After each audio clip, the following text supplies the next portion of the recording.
2서, 3서는 다 해봤자 한 8장밖에 되지 않는 짧은 말씀입니다.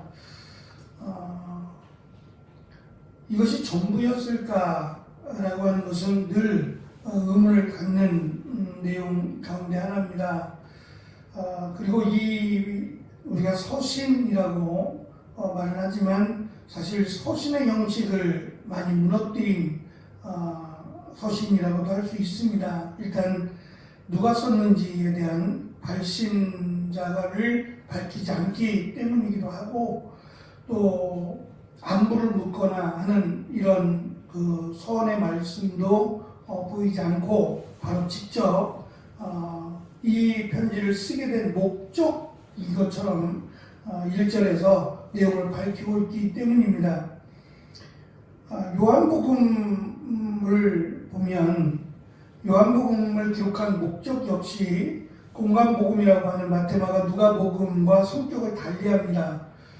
예수님의 그 날 때부터의 어떤 행적을 목적으로 하거나 또는 예수님의 제자도를 목적으로 하지 않고 온전히 그 복음서, 공관복음서의 어떤 그 순서를 기록된 이런 어떤 순서들을 완전히 무시하고 예수님이 누구신가에 초점을 맞춰서 특별히 예수님께서 행하신 그 표적 또는 이적이라고 할 수 있는 이 세메이아라고 하는 이 이적을 중심으로 해서 요한복음이 전개되고 있기 때문입니다. 결국 요한복음에서 요한이 강조하고자 하는 것은 예수님이 누구냐? 그분은 하나님이시고 그분은 인간이시다라고 하는 예수님의 신성과 예수님의 인성을 동시에 기록하려고 합니다. 그 이유는 예수님을 하나님으로 믿지 못하기 때문에, 그리고 예수님을 인간 예수로만 바라보기 때문에 여기에 대해서 확실하게 선을 긋기 위해서 요한복음을 기록했다라고도 볼 수 있습니다.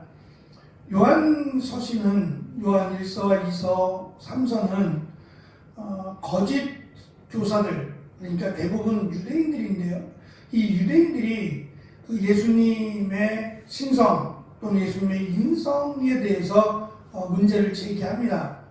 문제를 제기하면서 이 사람들을 현혹시켜서 교회 공동체를 무너뜨리려고 하고 또 사람들을 이간질시켜서 교회를 떠나게 하는 바로 그것 때문에 요한서신을 보냈기에 요한복음과 요한서신은 성격이 비슷하다라고도 할 수 있을 겁니다.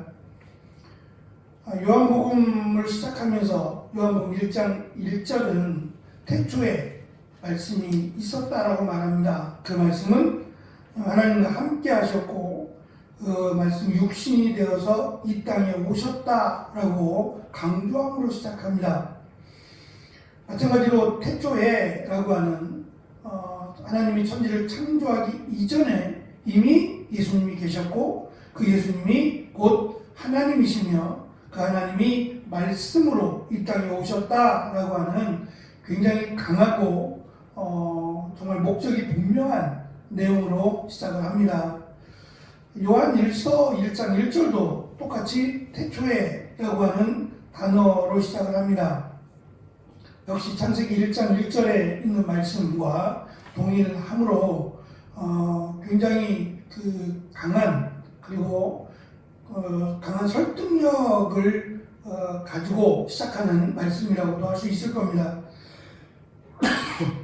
요한복음 8장 58절에 보면 아브라함이 나기 전에 내가 있었다라고 예수님이 말씀하시고 17장 5절에도 창세 전에 내가 아버지와 함께 가졌던 영화라고 이미 예수님은 이 땅에 오시기 전, 태어나기 전 아브라함이 유대인들이 믿음의 조상이라고 여겼던 그 아브라함이 태어나기 이전부터, 그러니까 창세 전에 하나님과 함께 있었던 그 하나님이심을 계속 밝힙니다.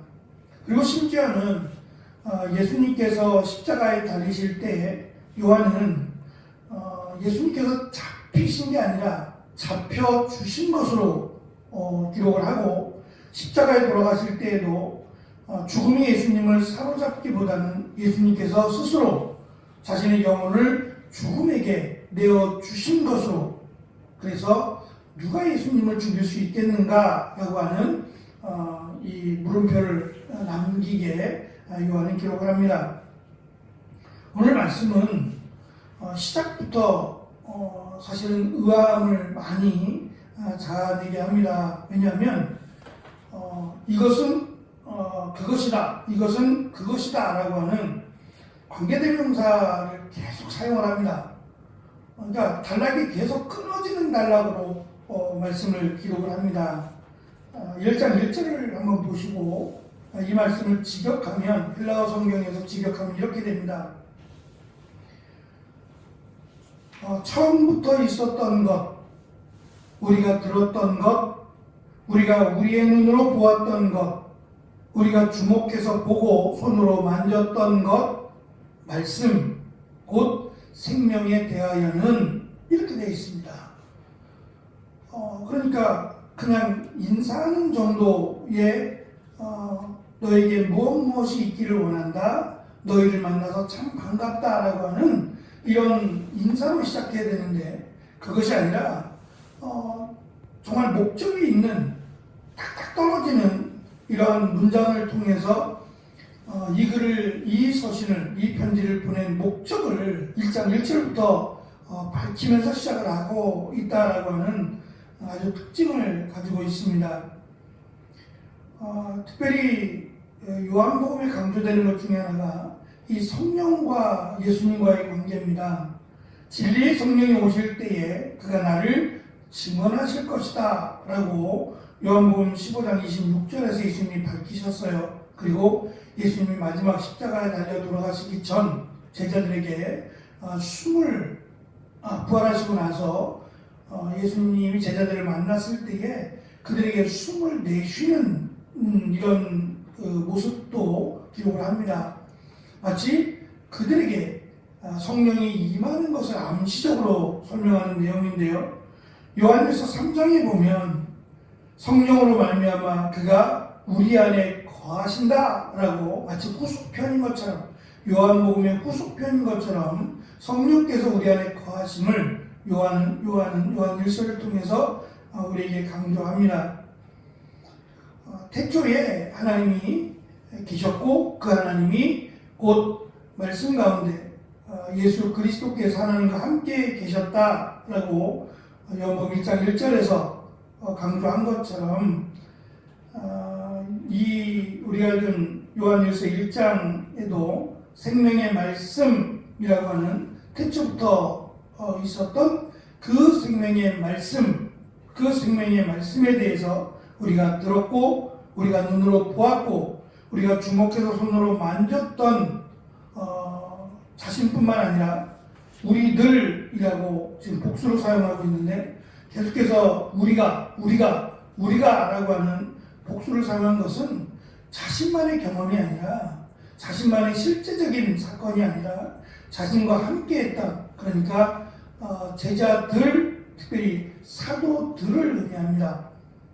물론 요한이 지금 우리가라고 하는 이 표현을 썼을 때에 과연 남아있는 사도가 얼마나 될까라고 하는 것은 좀 생각해 봐야 합니다. 왜냐하면 그래도 끝까지 남아있던 11명의 사도, 가룟유다가 죽고 11명의 사도, 예수님과 함께 이렇게 공생애를 다녔던 제자 12명의 제자들로 소개되는 제자들, 마태아를 빼고 이야기하면 그들 가운데 맨 마지막까지 남았던 사도가 사실은 요한이기 때문에, 지금 요한이 그 요한 1세에서 우리가라고 밝히는 이 우리가가 살아있는 사도들이라고 보기에는 어려움이 있습니다.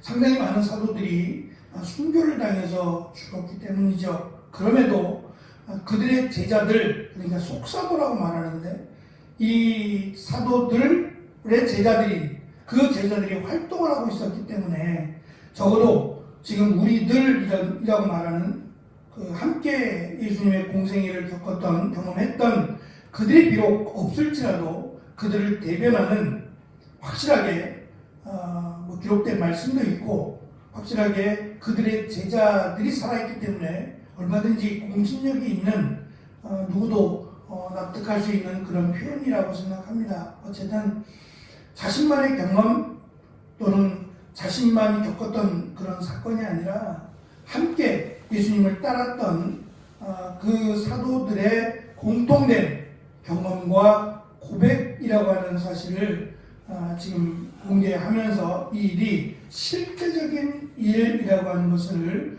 요한은 의도적으로 밝힙니다.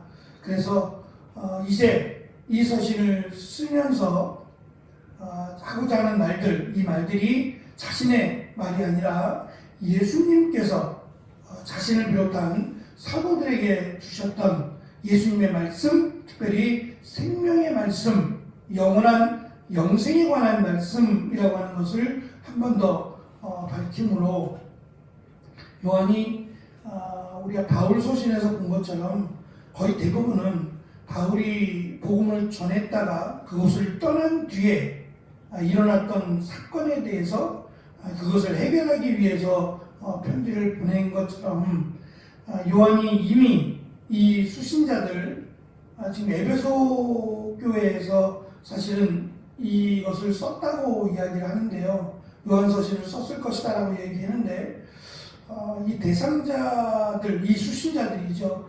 이들을 요한이 방문해서 이들에게 이미 복음을 전했고 그리고 나서 늘 그곳에 머물지 않았으니까 요한도 그곳을 떠난 뒤에 이러한 사건, 그러니까 거짓 교사들이 나타나서 교회를 어지럽히고 성도들을 이간질시켜서 분열하게 되는 이러한 사건이 벌어져서 요한이 바울이 보낸 편지처럼 서둘러 이들에게 편지를 보낸 건지는 사실 확실하지 않습니다만 어쨌든 지금 요한도 이들에게 일어난 문제, 그것에 대한 심각함을 알고 그들에게 예수 그리스도의 신성 그리고 예수 그리스도의 인성에 대해서 그분은 하나님이시고 인간으로 이 땅에 오셨다라고 하는 것을 확실하게 그들에게 가르쳐주고 예수 그리스도를 믿음으로 구원을 받는다라고 하는 거짓 교사들과 반대되는 거짓 교사들이 무시하는 이러한 내용들을 기록하고 있습니다. 이 요한 1서를 통해서 요한복음에 나타난 말씀과 비교를 하게 될 텐데 그것뿐만 아니라 특별히 요한 1서를 통해서 다시금 요한이 강조하는 예수님에 대해서 우리가 조금 더 깊이 나누고 알아가는 은혜의 시간이 되기를 소망합니다. 기도하겠습니다.